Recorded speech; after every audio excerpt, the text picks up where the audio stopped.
All right, so we're back. Man, the internet around here has been just terrible. So we're gonna keep wrapping this stuff up.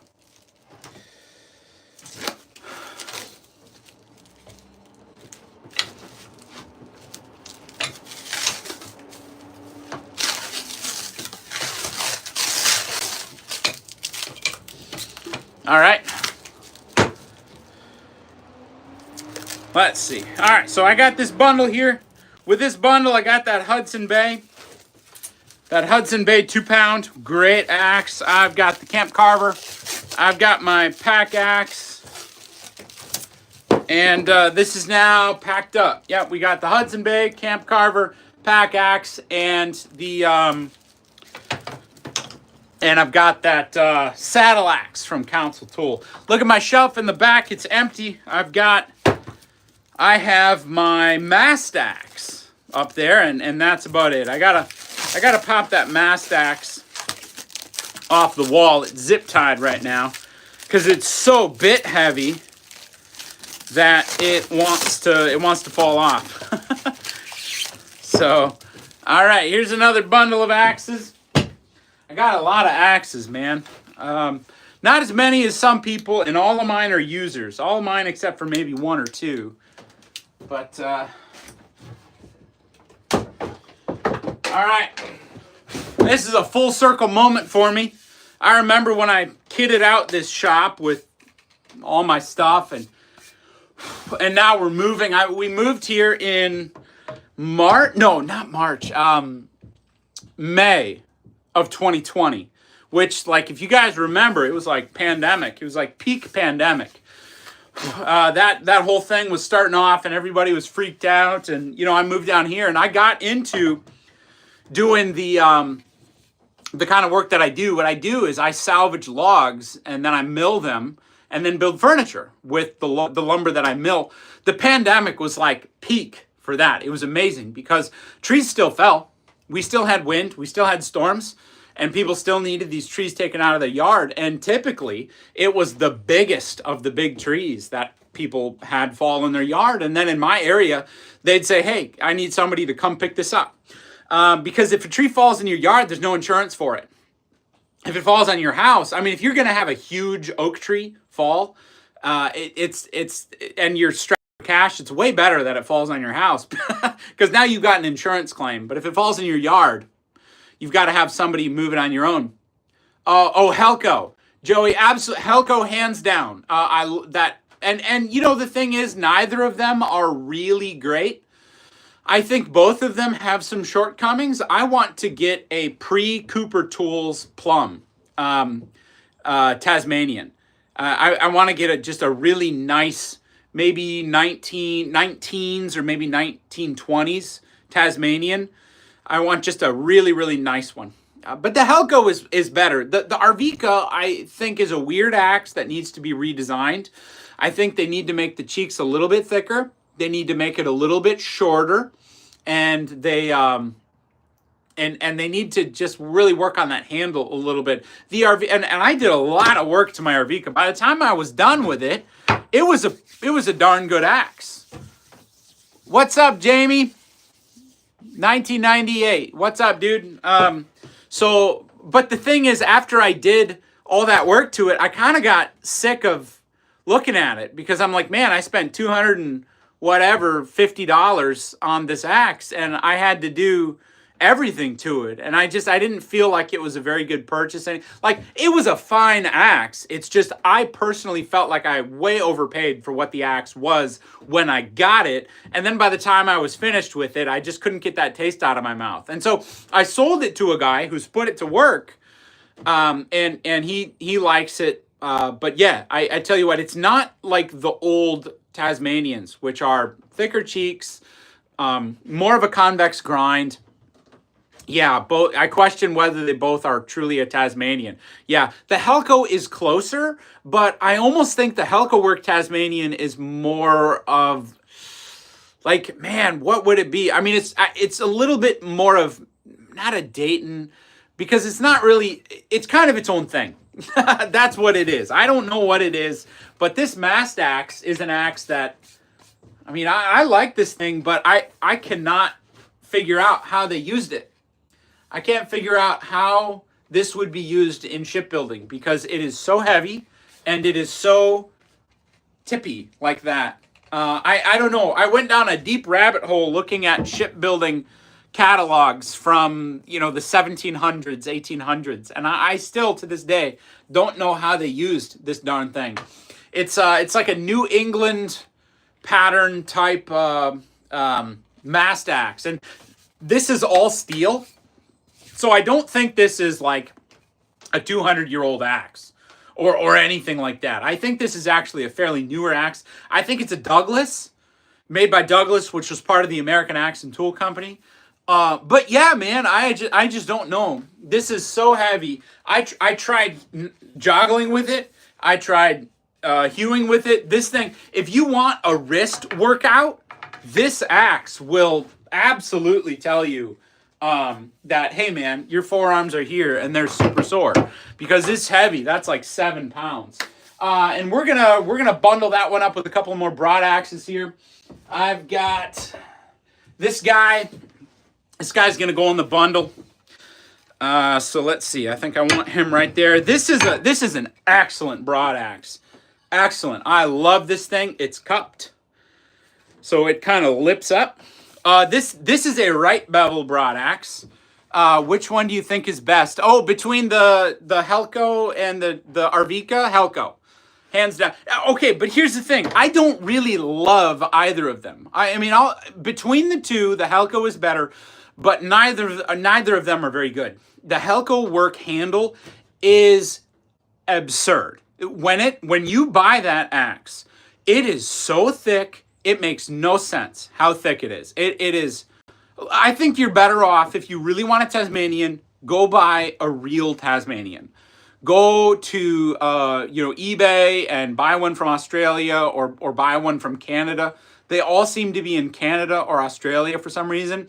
Go get a real Tasmanian. The classic Tasmanians are going to be, Plum makes a great Tasmanian. So I can use that one. Yes, you could. Well, they could use it on you too, which is kind of the thing, you you live by the broad axe, you die by the broad axe. Absolutely, man. Yeah, so that's a great broad axe. I love it. It is a single bevel, and you can see that it's an inlaid steel bit. So the body is iron, and then the bit is inlaid steel. So check that out. All right, we're gonna grab another broad axe. This is a Bieber Muller. This is their right bevel broad axe. Right bevel for right-handed, left bevel for left handle. Oh, those look like the preferred weapons by Muslims in Germany for crimes. Yeah, I've heard a little bit about that. That's just wild, man. Sorry about what's happening over there. We kind of have our own version going on in the U.S., but you're not supposed to talk about it. Because if you're not supposed to, never mind. I don't know. I'm going to get myself in trouble. Yeah, so, all right. We got that going here. So we're going to wrap up these broad axes here. Cheers. Yeah, you too, man. Are you in Germany then? What up, Wyatt? Let's see. Golly, these are so heavy. I got that Mast Axe. It's like 7.5 pounds. It's so heavy. And I just, there's oh, let's see here. Yeah, so for the Masting Axe, I'm pretty sure the idea would be you'd want. Oh, nice. You're in Germany, man. That's awesome. You'd want an axe that can make the octagonal shape of a mast. But then I thought about it, and after using that Masting Axe for hewing, I thought I'd want a big traditional kind of like American pattern broad axe for that, because the Masting Axe is just so bit heavy and short. So I don't know, and I've looked around. If anybody knows anything about those masting axes, I would love to know how they were traditionally used, because all that knowledge is gone. I mean, the wooden mast, wooden hull ship era was over by like the mid 1800s. By that time, everybody was either using steel hulled ships or, I mean, maybe they had wood decking, but you didn't need axes for that. So all that knowledge is gone. I don't know that you could really find anybody out there now that knows how a masting axe would have been used. What's up, Banana? Banana Pharma? Nice. I love that name. So we got a couple more broad axes here. I'm gonna wrap these up together. If anybody's joining, I'm packing up all of my axes. This is kind of an interesting handle here. Look at this one here. I love this axe. I got into it with some other YouTuber who I think is kind of a twit about the curve on this handle. And this is a bent handle. It's not a curved handle.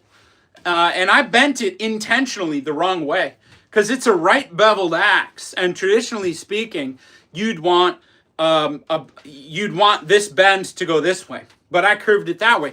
And because the thing is, and this guy was just really kind of into it. He was saying that it's impossible to hew because the curve is going the wrong way, and you'll hit your knuckles when you hew a big log. And I thought, when am I ever going to hew a 20, 24, 36-inch log?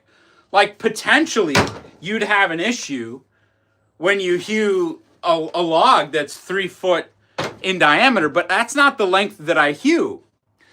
What's the best axe you got to get a big tree? Well, I think I already packed it up, unfortunately. But whatever axe you have is handy. Whatever axe that has a nice profile. It depends on if you're going softwood or hardwood. There's a little bit of a difference. Softwood benefits from a little bit thicker bit. Hardwood benefits from a little bit of a thinner bit.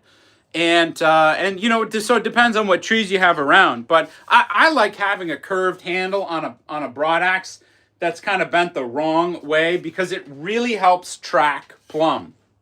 When you're looking down, it really helps keep track of where you are on the log. Now, this is probably my favorite broad axe. You know, you want to talk about weapons used, you know, for nefarious purposes. I mean, this could have. This is a Holtzbrook. This is a Holtzbrook broad axe, and I'm not crazy about the handle I put on it. I want to put a better handle on it, and I want to curve it appropriately. But I did this one maybe 5 or 6 years ago. It's so cool. This is such a great axe. So this one is going to be, oh, and the thing is, this one's a left bevel. Makes that kind of unique. I mean, you can hew with whatever side bevel you have on your broad axe. You just have to stand on a different side of the log, and your technique changes a little bit. But I tell you what, man, golly, I've hewed with this thing. It is so big, so heavy. My forearms are blasted the next day. So we got that one. And finally, here I think is, if not, this handle was made by a settler. By somebody who, yeah, that's a monster, man. It's a huge axe. This was made by somebody, probably a farmer who was hewing railroad ties for a little bit of tax money over the winter. We had a lot of people in the South. That's what you did, because you had property taxes to pay. And if you worked for a few months in the winter, while you couldn't plant anyways, you could make the money to pay your taxes and buy the things that you couldn't make yourself. Like they had to buy, you know, salt and lye and maybe sugar and coffee and other things like that. You look at how this handle is cocked back. There's enough room for my hand under there. And this is a rough-hewn, rough-split hickory blank. It's 36 inches long. I mean, this handle's probably 140 years old. It would be my guess. It's just got that smooth feel of really old wood. I love it. So that guy, who knows when he did that. We got some great hardwood forests in Georgia. So we're going to wrap that one up. Let's get that one wrapped up here. And I tell you what, man, I'm going to throw these in a box. We're supposed to list the house in like 2 weeks. And I am just nowhere ready for that, man. Nowhere ready for that. We got so much to do. Selling my lumber. Selling my some of my tools that, you know, I just aren't quite worth moving. Maybe I don't use them a whole lot. But once we land in Wisconsin, man, I am going to get this channel going proper. I want to do a whole lot. I want to have some land in Wisconsin. I want to get into timber framing. Want to raise our own beef too.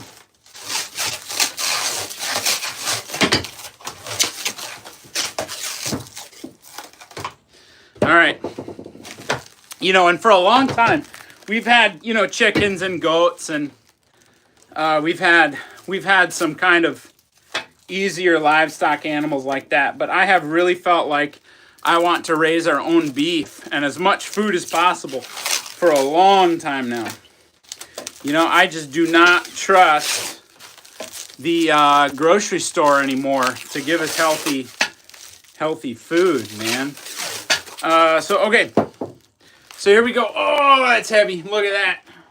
That's probably 40, 50 pounds. So we've got that there. Where am I going to put this? All right. So, if you guys want to see a double bit the way the double bits used to be set up for logging, I'm going to cover that now. All right. I got this council tool, Sport Utility Michigan, like 2 years ago. And I got it because I was doing quite a bit of research about how double bits were set up for logging. And there was this really old guy that commented on my channel about how axes were set up for logging in Alaska.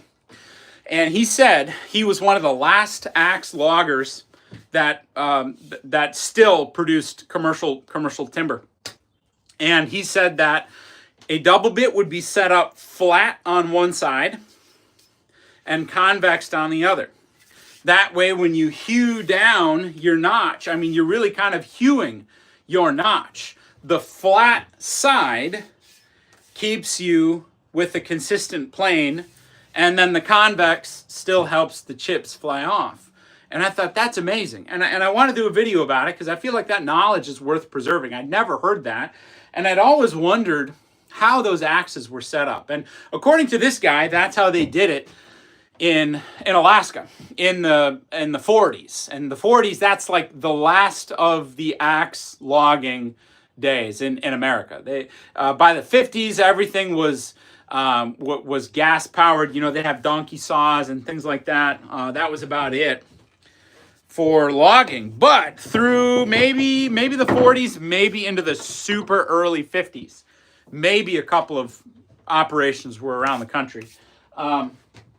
Here we go. This is, I keep saying this, but this is another one of my favorite axes. If you can get a council tool Redhead axe, I just dearly love them. I love them so much. And the only reason you'd know this is a council tool, if you didn't know, there's no stamping on it. It's just because I know it's a council. Something that's giving me a test. Do you feel like, I don't know, I don't want to get into it too deep, but I just feel like, man, everywhere you look, there's just not guys doing stuff anymore. It's just, I really miss that about the culture today, is there's just not guys doing guy stuff. There's no room for that anymore. It's not tolerated. You have to, I don't know. It just feels like you can't really do that anymore. And I'm kind of swimming against the current, because I'd like to create some spaces where you can still do that. Not that everybody isn't welcome per se, but like, I don't know that I necessarily feel like I want to tailor what I'm doing to be palatable to everybody, as opposed to just kind of doing what I like. And I'm not doing it to exclude anybody, but I'm also not doing it to make everybody happy. And I think if we all kind of did that, society would even out. It's like, you got your interests, I got mine. You know, What's wrong with that? But these old council tool Redheads are great.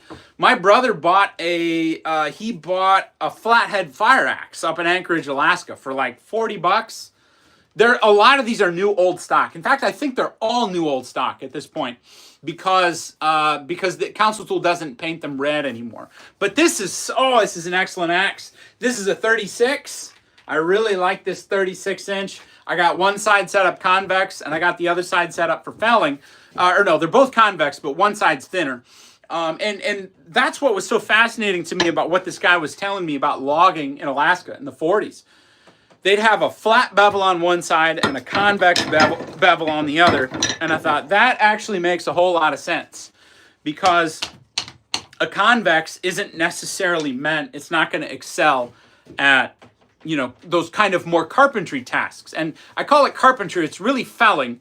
But they wanted to track as flat an angle as possible. And when you do that, you don't really want a convex grind if you can avoid it. I built this mask too, and I'm kind of happy with it. It's one of the nicer masks that I've done because I'm not a leather worker at all, but this is all saddle stitched. And I like it.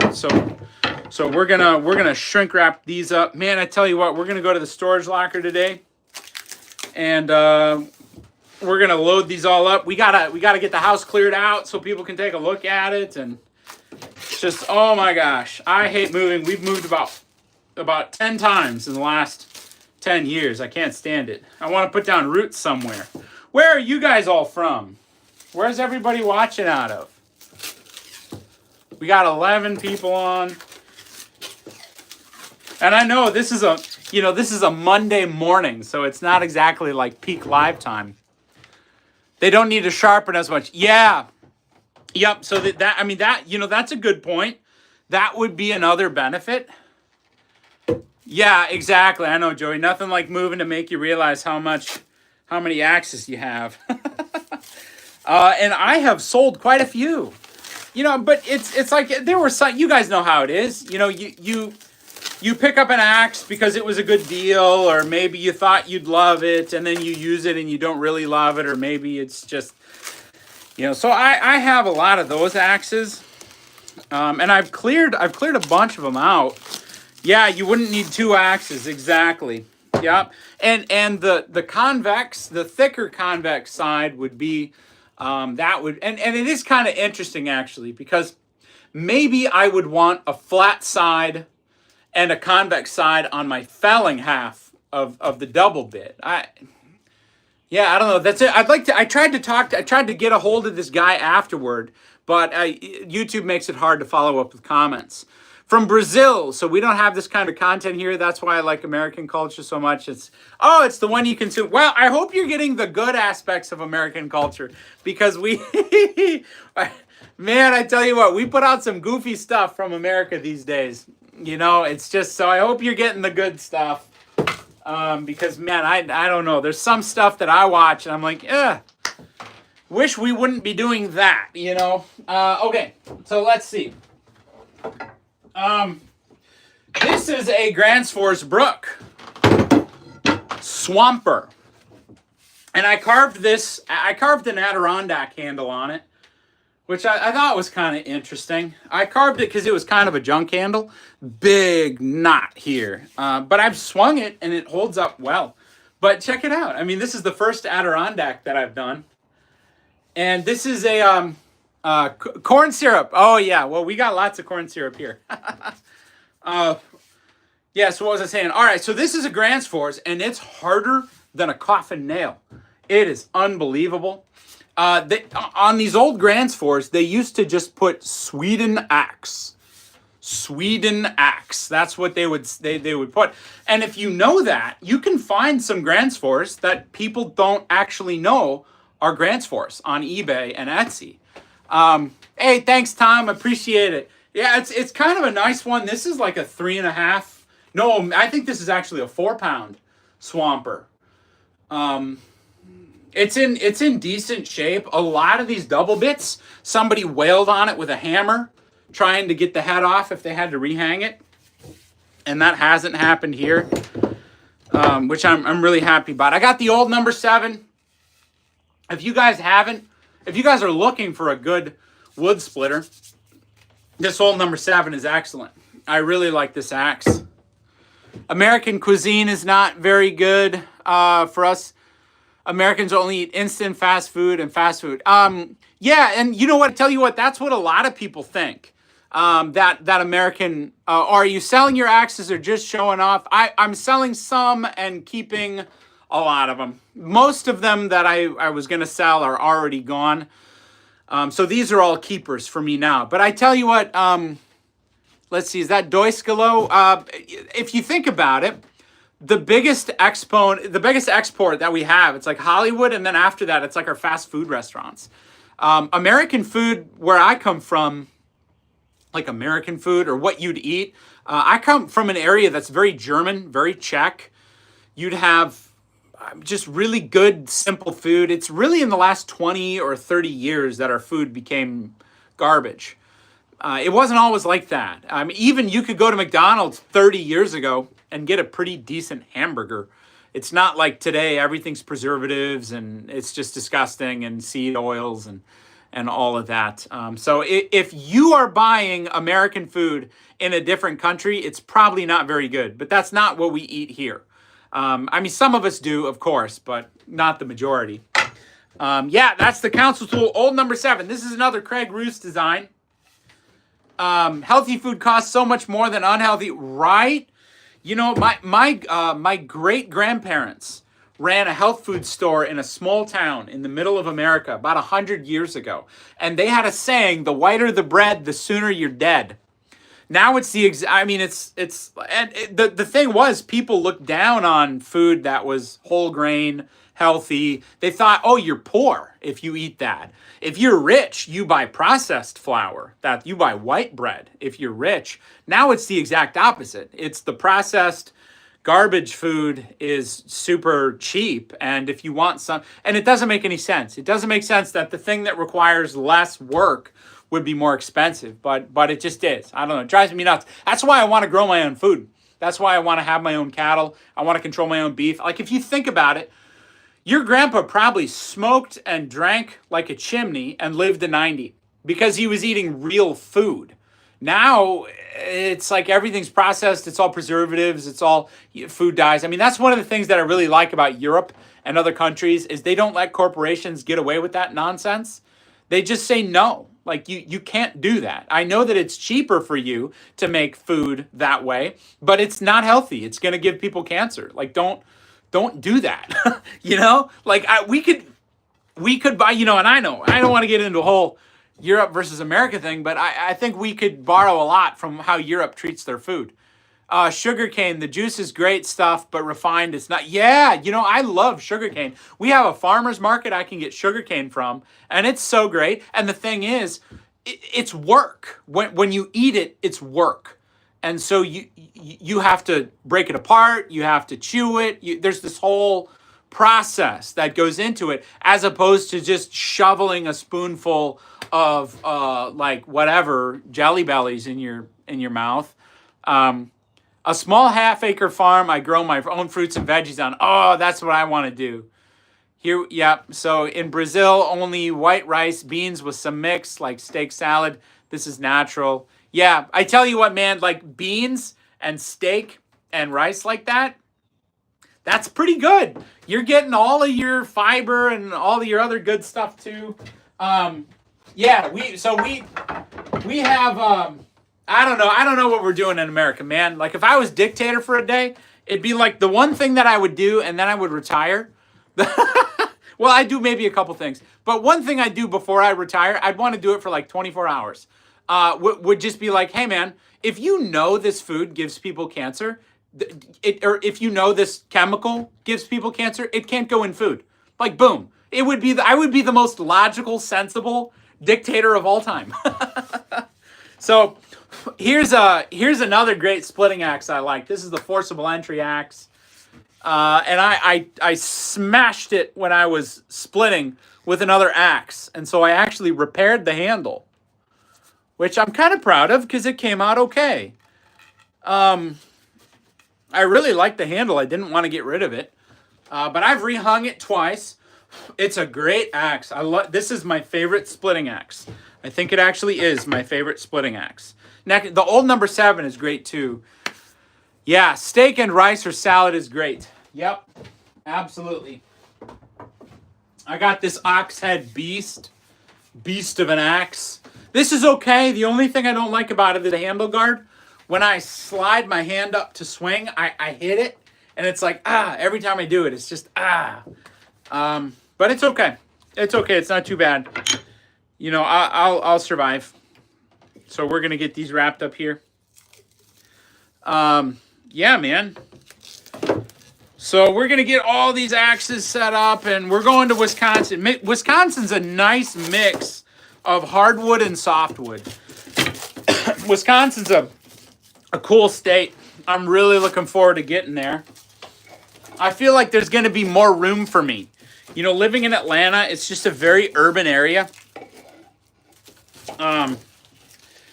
You know, and I don't know. I'm kind of a country boy, to be honest. Like, I don't know. That's just, I like doing stuff on my own and growing my own food and having some livestock and animals. We're gonna get chickens. Lake Michigan side, yeah, Green Bay. Green Bay is where we're going, and I do not know my Wisconsin geography very well at all. I have been to Wisconsin twice. So we're moving there, and we're pretty much just going to start over. I would like to get some land in the Upper Peninsula.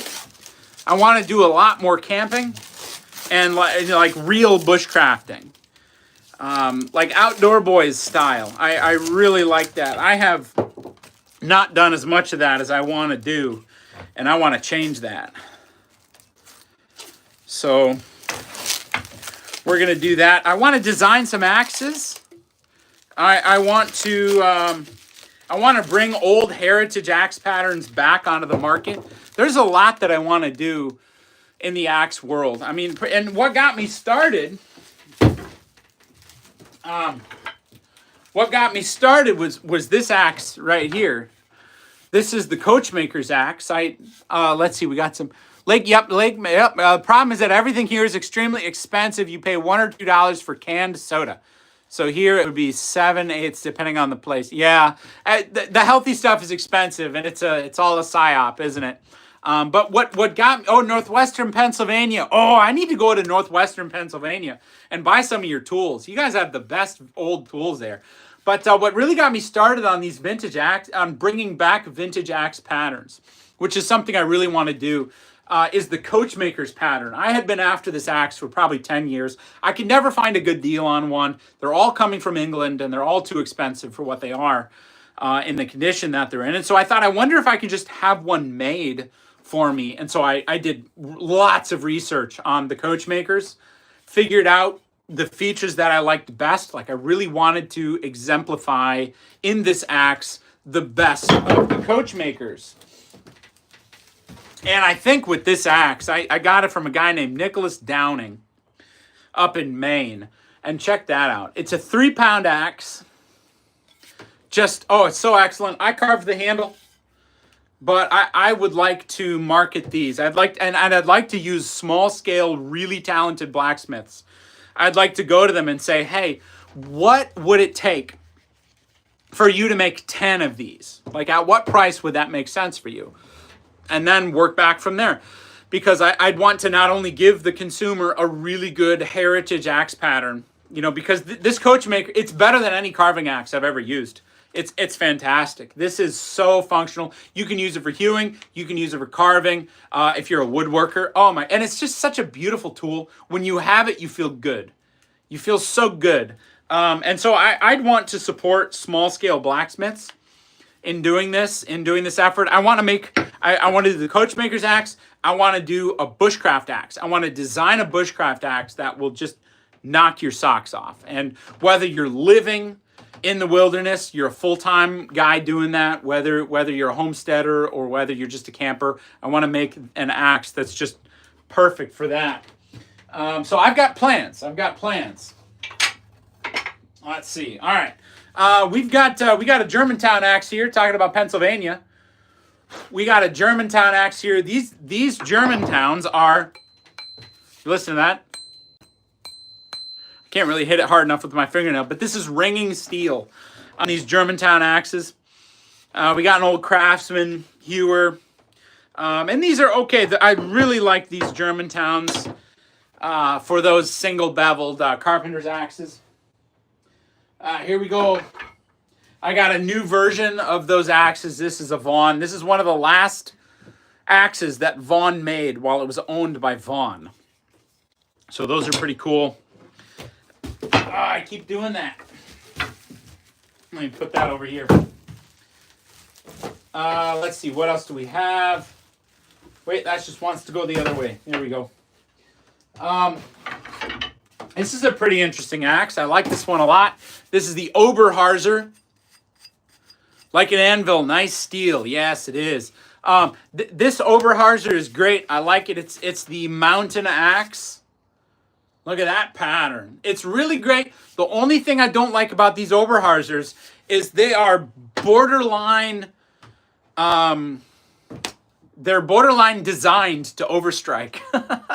I overstrike like because of the bit. The bit design. It puts you directly in line with the handle when you split. So I don't so much love that feature with the Oberheisers. They're a great felling axe, not so great splitting.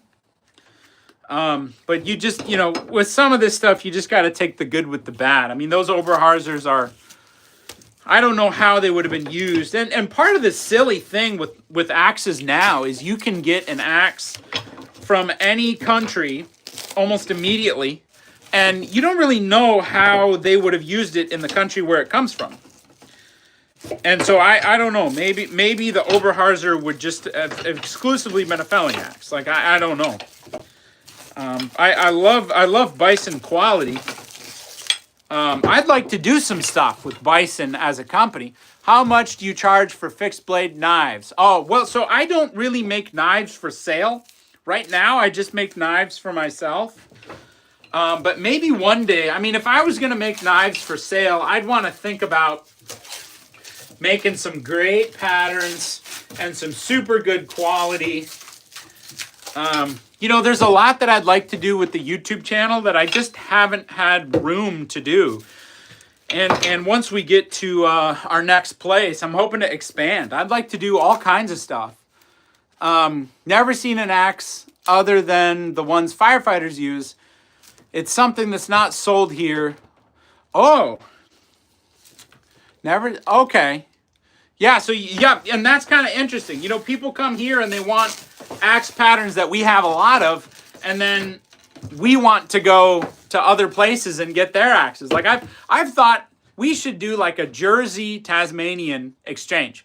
We'd get, a whole bunch of Jersey axes, bring them over to Australia, and then we can come home with a whole bunch of Tasmanian axes and just trade them our Jersey axes. Because here, Jersey axes are very common, but we have virtually no Tasmanians. So I'd like to do that. I tell you what, guys, this is kind of weird. I mean, I'm packing up all my stuff. We've been here for 5 years. I'm just getting settled in, and now we're moving again, which is kind of like the modern thing, right? It's everybody just moves a lot now. A lot of axes in Australia. Yeah, see, the thing is, I see all those axes on eBay. It's the shipping costs that are killer, because if you need to ship one axe, you'll spend $50, $60, $70. But if you shipped like 15 or 20 axes, I feel like you could balance out that shipping a lot. This one's kind of cool. This is a Kelly Works Champion. W.C. Kelly was kind of he was a tycoon. He actually ended up kind of doing a hostile takeover of the American Axe and Tool Company in the early 1900s. The American Axe and Tool Company was a trust. Let's see, I got a book around here somewhere. Yeah. Guys, get this book. This book is fantastic. I'd put up an Amazon link or something for it. I might have done that. But regardless, it's such a good book. The American Axe and Tool Company was a trust. They wouldn't call it a trust, but that's what it was. And it was illegal, but they never really got caught doing it. And they ended up just running their business to the ground, trying to kind of screw over the American consumer. And W.C. Kelly really took advantage of some of the difficulties they had in the early 1900s, ended up becoming the majority shareholder. So Kelly Works ended up becoming the majority shareholder of the American Axe and Tool Company, and then ended up merging everything together in the 20s. And that's why really after the 20s, you've got, Kelly Works, you've got Plum, you've got Collins. That's it. Those are like the three axe companies after the 20s. So I really like this axe. It's a heavier axe, but I put it on a cruiser handle. So it's a full-size head, but on a thin bit. And look at that. Somebody just absolutely beat the snot out of it trying to get the head off the axe. I mean, wow, they just really beat that thing up. But it's got kind of a look to it that I like. So we got that one here. I think I have one more double bit, or is that my last double bit? All right, what else are we going to pack up here? Yeah, all right, I got my Montreal. This is a Holtzbrook Montreal. Holtzbrook is circling the drain, you guys. I hate to say it, but they are circling the drain. But despite that, this is one of the great axes that has ever been made, in my opinion. The Holtzbrook Montreal. It's phenomenal. Matt Keevil. Do you guys know Matt Keevil on YouTube? He's a good guy. He has a 3-pound Montreal pattern, which I think is really cool. But I like this one. I think this is 2.5. 1.1 kilograms is about 2.5 pounds, isn't it? My grandparents lived and died in the same house for 60 years. Putting down roots is something every man should do. Yeah, and my grandparents did the same thing. They, right after World War II, my grandpa was a Marine, fought in Okinawa. He was the BAR gunner in his squad. He came home after the war was over, and they moved an old church into town and converted it into their house, and that's where both of them died. They lived in that house for like 70 years. We don't do that anymore. Everybody's moving around all the time, and I agree, it's not a good thing. Here, all right. One of my favorite axes, if I'm not taking out my pack axe, I'm taking this one out. And actually, I think this is kind of my preferred axe between the two, although I really like that pack axe. This is the Scandinavian Forest Axe. It's just excellent. It's so balanced, and I love the handle. Some people complain about the hook, which is foolishness. I love the hook. That's the best feature on this Scandinavian Forest Axe, because you just really lock in when you use it. I love this thing dearly. The Scandinavian Forest Axe is a tool that really earns its reputation, in my opinion. Yes, it's expensive. No, you will not regret it when you buy it. It's just a fantastic axe. Although Grant's Force, for a while they were running them too thin. Grant's Force was running their axes far too thin. Although I have gone to a couple of places that sell new ones and checked out the handles. They don't run them that thin anymore. They don't run. The Husqvarna axes are good. Yeah, picked up one of the. Yep. Husqvarna is okay. Holtzbrook is owned by a private equity company, and I think that's caused them some issues, because once private equity gets involved, or no, it's not really private equity. It's just a conglomerate. They kind of want to make money as opposed to, just selling a great tool. And I get it. Everybody likes money, right? But you guys know what I'm saying. It changes things. Yeah, but I have a Husqvarna right here. I have a Husqvarna Carpenter's Axe, and this thing is fantastic. I love it. I love it so much. It is great. It's just a joy to use. And look at that. Look at the look on that. Wonderful. Everybody's got to have like a good beater axe. Something you can just beat the snot out of and not worry about it. This is my beater axe. It's a Woodings Verona. That's what these are. This was made in Oh, yeah, 1990. That's right. I was born in 1990, so this is as old as I am. I hung it myself. Decent pattern. I reshaped it. I cracked the snot out of the bit, and so I brought it back. And when I brought it back, it actually thickened it up quite a bit, and I think it improved it a lot. It improved it a lot. It swings harder. It's more durable. Let's see what else we have here. Oh yeah, I got this is the old version of the Council Tool Jersey. Great axe. I bought this one to fix up. I don't on this handle. This handle to me feels a little light. Feels a little airy. So I don't know. I think I want to rehang it. You just kind of get a feel for a dense handle, and this one to me feels a little bit light. But it's a great axe. Great axe head. I like it. I like it a lot. I buy the head, really. Maybe it's just because I know how to hang an axe, but I don't particularly care about the handle when I buy an axe head. You know, if it's a great head and the handle's great too, like that's a bonus. But I think you ought to pick out the head first. Make sure everything's in line, everything's well shaped. It just looks good, because the handle's a consumable. You don't need to worry about the handle as much. Maybe there's a little bit too much of a focus put on the handle. Plus the thing is too, it's just, man, picking out a good handle is so difficult because you just never know until you swing it. You'll just never really know whether it's good, because I've had handles that check all of the boxes and they still snap. So I don't know, whatever goes into it, I pick out the head. I make sure that there's no discoloration on the metal, that I like the grind. If an axe is coming too thin from the factory, that means they ground the snot out of it. Because that's the only way that happens. Is because they don't come that thin off of the press, off of the forge.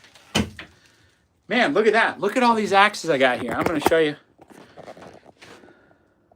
Look at that. Look at all those. Man, I still got so much work to do. Behind me is, I got some cherry here. The last furniture project that I'm doing in Georgia, I built a wedding arch out of solid cherry. This thing was so cool. I built it. They had this wedding in Asheville. I don't think I charged enough. I should have charged more. But great people, friend of a friend. And now I'm converting that wedding arch into some A-frame shelves. So that's what this cherry is for. Oh, we got the 1900s broad axe from Grants Forsbrook. I like Grants Fors. I like them a lot. Who made this one? JB. This is a JB. You know, they had some difficulty. They were grinding them too thin. And actually, the guy that ground all those axes too thin isn't employed by Grants Forsbrook anymore. So maybe they canned him. I don't know. He should have been canned the way he was grinding all those axes. I've got Soviet axe. Pretty cool here. I like this one a lot. This is a great camping axe. Great camping axe. I don't think there is a country on earth with people that have endured as much hardship as the Russians. I don't think there are. They've been through it, between, you know, communism and World War II, and it's like, oh my gosh. So I like that Russian axe. Let's see. You know, and that's not any kind of statement about, like, what's going on between Russia and other countries. I just, you know, anymore I think it's important to separate the people from the government structure, because Lord knows they're not the same, especially these days. All right. So we're wrapping up this next bundle of axes. Holy cow, this thing is just about 4,000 pounds. So yeah, this is going to be a heavy bundle here. I'm going to have to get some more shrink wrap. So we got that. Yeah, so anyways, what's everybody up to today? You know, it's Monday, and I know this isn't like peak time to have a live, but I don't know. I thought I don't get the chance to go through my axes on camera. I've never done that. And so why not now? Axes for you would be machete for us. Yes. Yep. So all kinds of machetes. Yeah, and you know, that's really interesting. It's the same way in England. See, England is kind of an interesting case because in England they had something called forest law. Oh, come on. They had something called forest law, which started with William the Conqueror in 1066, and it was actually illegal to chop down a tree because the king, William the Conqueror, which keep in mind, William the Conqueror was French, and he's instituting a forest law in England. And he said, I own all of it. I own the deer, I own the wildlife in the forest, I own the trees, it's all mine. And you couldn't cut down trees. And so for the English, they used billhooks. The English didn't really have axes, unless it was a battle axe between the 1000s, 1066 was when the Battle of Hastings was, all the way through the 1800s. Affected the country all the way through to the modern era. That's why they used billhooks in England. In addition to laying hedges and whatnot, it's just you couldn't harvest trees. And I imagine for different reasons. I mean, in Brazil, it's, maybe you're not harvesting large trees most of the time. It's smaller scale stuff, which that's what we did in the US too. I mean, particularly with the natives here. If you think about it, if you're a Native American and it's pre-European settlement in North America, you're not going to take down a 400-year-old old growth tree. You're going to go after smaller lodgepole pines and things of that nature. And you don't need a big axe for that. In fact, it actually makes your job harder. You want a lighter axe for smaller diameter stuff. What else do we have here? I got 2 more jerseys. I have a habit of buying 3 of stuff. If I'm worried about an axe that's gonna fall out of production, I'll buy 3 of them because I got 3 boys. So I did that with the Council Tool. The last run of their Forest Service boys axes. Those are made out of 1080 steel, so they're very hard. And I bought 3 of those, and then I bought 3 of the Council Tool jerseys before they switched over to the new pattern. Oh, so let's see here. Yeah, here's my. Oh, this is just an old Council Tool boys axe, and then I've got 2 of my FSS Council Tool boys axes. So these are okay. This is the run Whiskey River did. They're nice. They did use the PVC wedges, and about the first thing I did is pop the PVC wedges out because they didn't hold very well. So we got those. Okay, yeah, I'm gonna wrap up these 4 boys axes here. Man, we're gonna wrap up everything. And I've had some people over the years that want to buy my Forest Service boys axes, but I'm saving them. I got 1 for each of my boys once they come of age. So they're gonna have those. I don't know, maybe when they're 14 or something. Maybe that's about the right age that they ought to have a boys axe. So let's see. Machete is used more for harvesting or cutting down bushes. Rural people always have more machetes. Knives are more famous in big cities, not only for safety, but for style. Australia, the trees are the hardest in the world, need different type. Some trees like ironbark here, so it sparks when you cut it with a chainsaw. That's wild. Yeah, Australia is not for beginners, man. I mean, I'd like to go to Australia. What an amazing country. I'd like to go to Tasmania in particular. Just what an unbelievable ecosystem down there.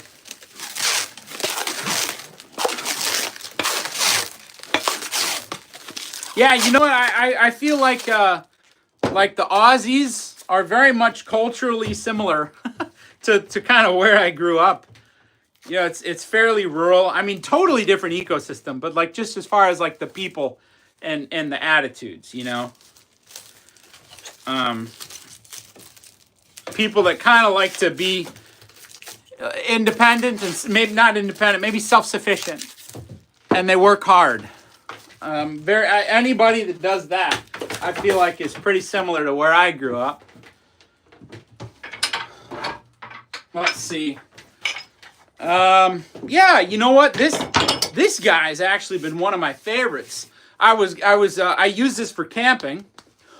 This is a Dayton. It's a 3.5 pound Dayton, but I put it on a short handle that I styled after the Gränsfors Scandinavian Forest Axe. And so it's really, really nice. It's a heavier head and a shorter handle. I love this.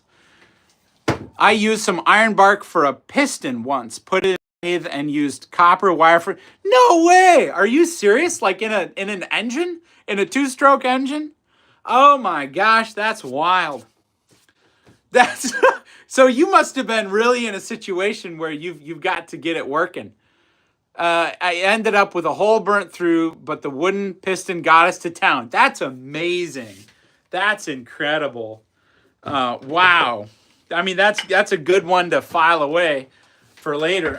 This is the Flying Fox. This is another Craig Roost design, and I put it on a 28-inch handle, and I love it on a 28-inch handle. If they made this same axe head 2 pounds or maybe 2.5 pounds, I think they'd sell 1 billion of them. Look at that.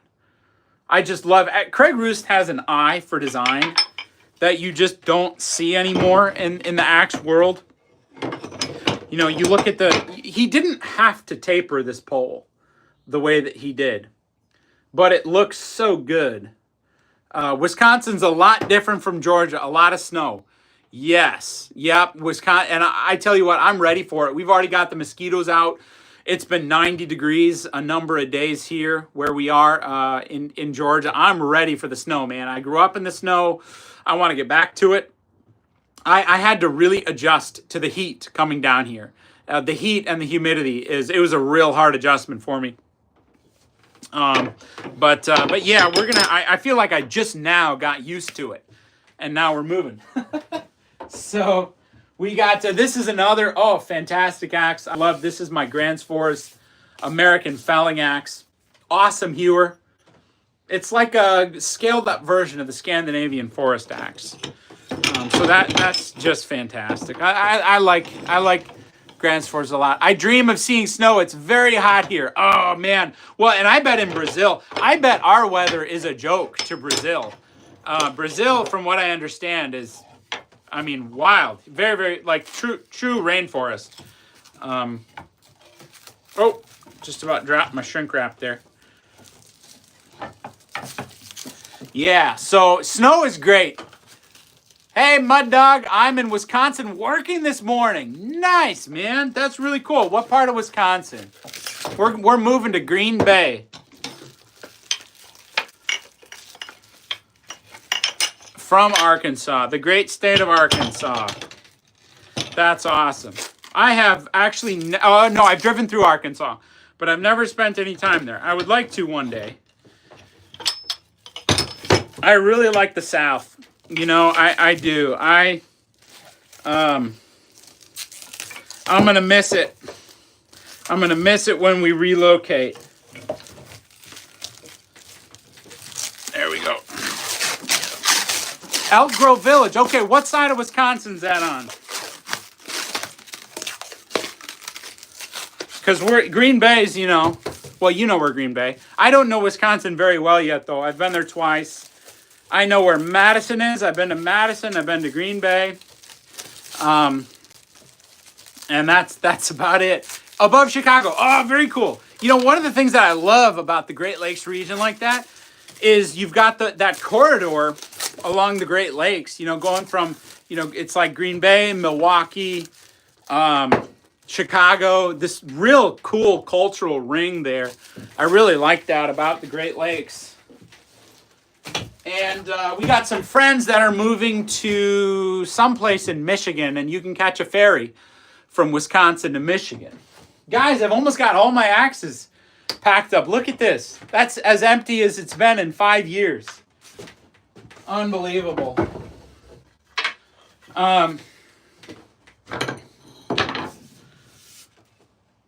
What axe is this? Oh, this is one of my newer axes. This is a 4-pound True Temper. I forgot I had this. I got this at a thrift store for $5. I really like it though. I really like it. It's great. I fixed this one with steel dowels. It had snapped and it was held together with duct tape. And so I drilled 3 holes and I wood glued it back together. And then I put in steel dowels with JB Weld. And I'm not sure if it's going to hold up, but I thought it was an interesting idea. Last summer I made a Great Lakes challenge, swimming all the Great Lakes in one summer. No way.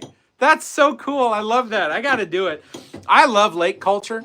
Lake culture for me is like peak. That's the best that it gets. This is one of my kids' hatchets. I got this little Holtzbrook there. Great little hatchet. We've got, this is the steel, what do they call it? I don't know. 1,000-gram head. Sounds like a solid repair. So I kind of thought the same thing. I was like, in concept, I think this should work. In practice, I have no idea. I've done wood dowels before, but I'd never done steel. And I had like an 1/8 inch or something dowel. I can't remember what size it was. So I put it together.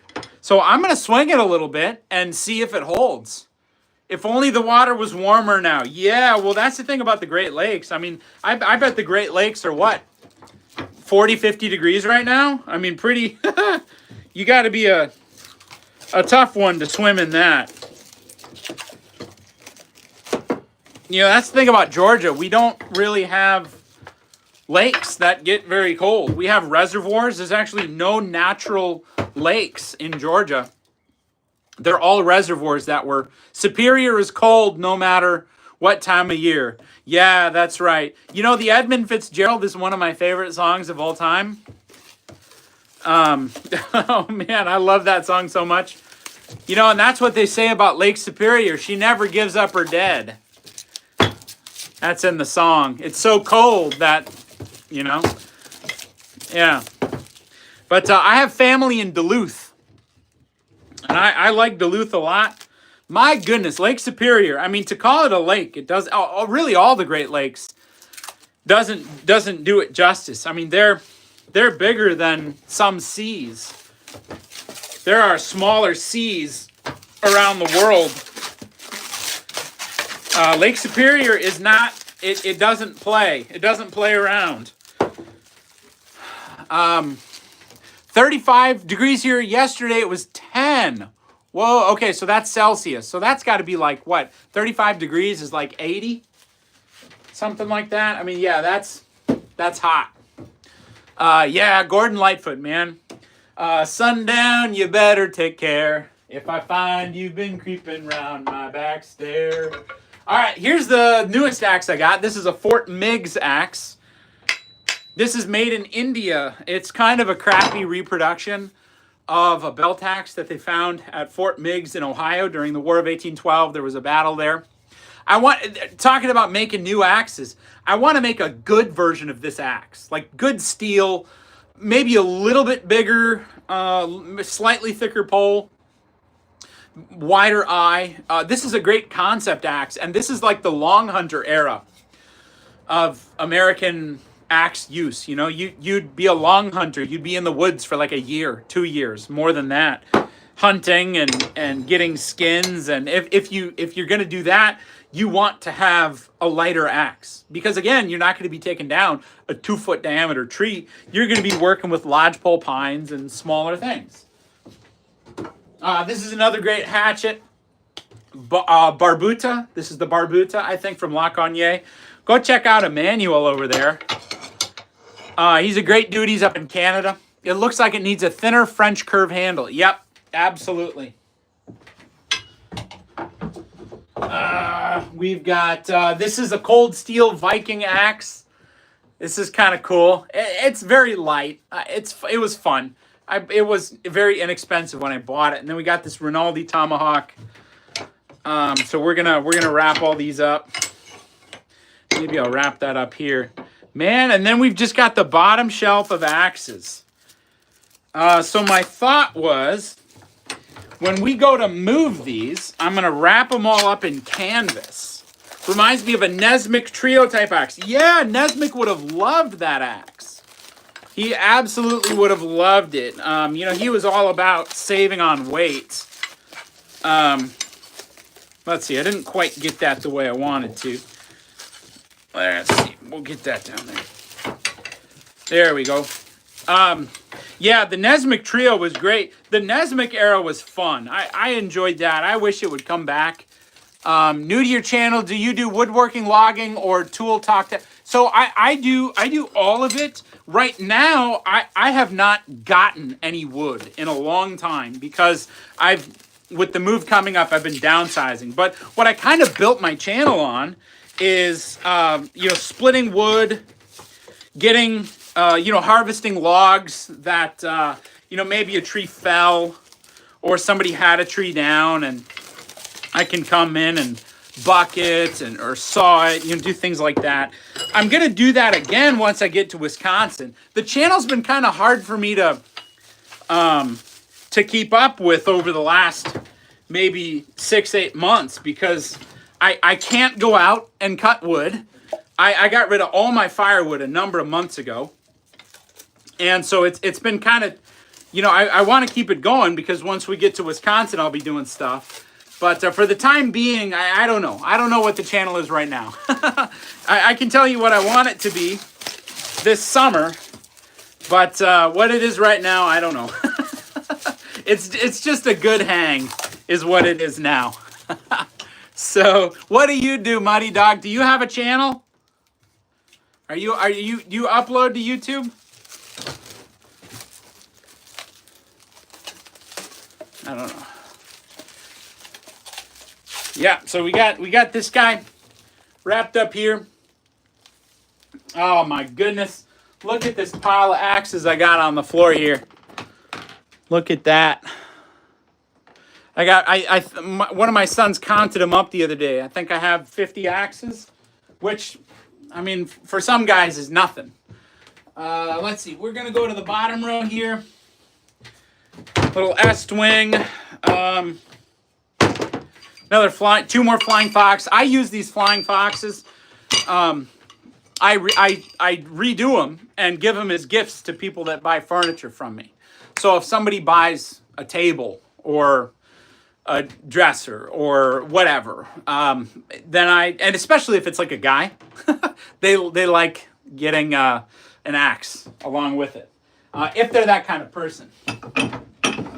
Because not everybody's into axes, and I totally get that. Council Tool Miner's Axe. Really like this one. Right, I do have a channel, mainly videos of my dog, but I go live sometime taking requests. Singing and playing guitar. Yeah, man. Tell you what, that's great. I'll subscribe to your channel. I love guitar. It's phenomenal, especially solo guitar. And I want to get into making musical instruments, like especially cigar box guitars.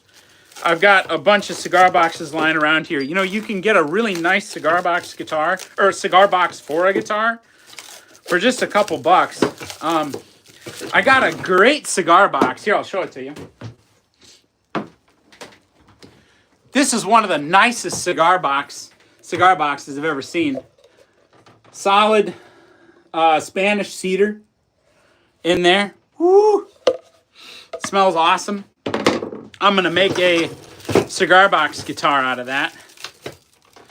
So, but that's all kind of down the road. I'm realizing that as I'm packing away all my tools, I'm not going to be able to use them for about a month. And that's kind of hard, but it is what it is. We're trying to list the house in like 2 weeks and then move, like be gone by the end of July.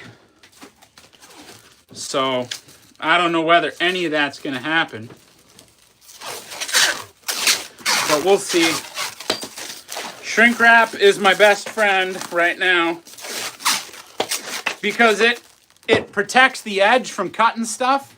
Yes, that's a nice box, man. I love it. And I got I think I paid $1.50 for it. I got a whole bunch of them. And then I actually got some more nice ones. You know, I like cigar boxes just for storing stuff too. But I got this nice one.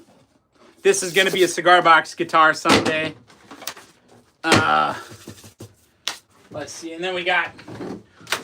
Ooh, this is a nice box too. Look at that. I like this one.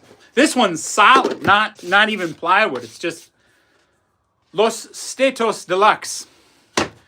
Yeah, man. Thanks, Banana. All right, dude. Oh, it's probably late there. Good night, man. Thanks. Good hang. See you, Banana. All right. So we're going to wrap. I got to wrap this up, too. Speaking of wrapping stuff up. I got legit Viking axe. 1,000 years old. This is a Norland Canadian.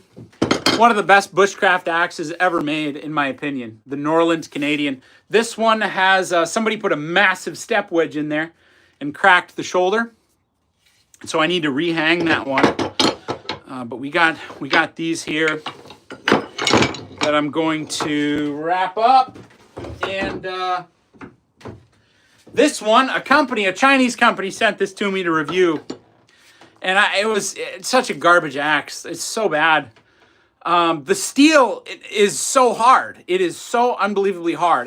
Look at that design. Look at how funky that is. I was going to round this over, but they hardened the whole head. So I couldn't even grind it. I would have had to normalize the head.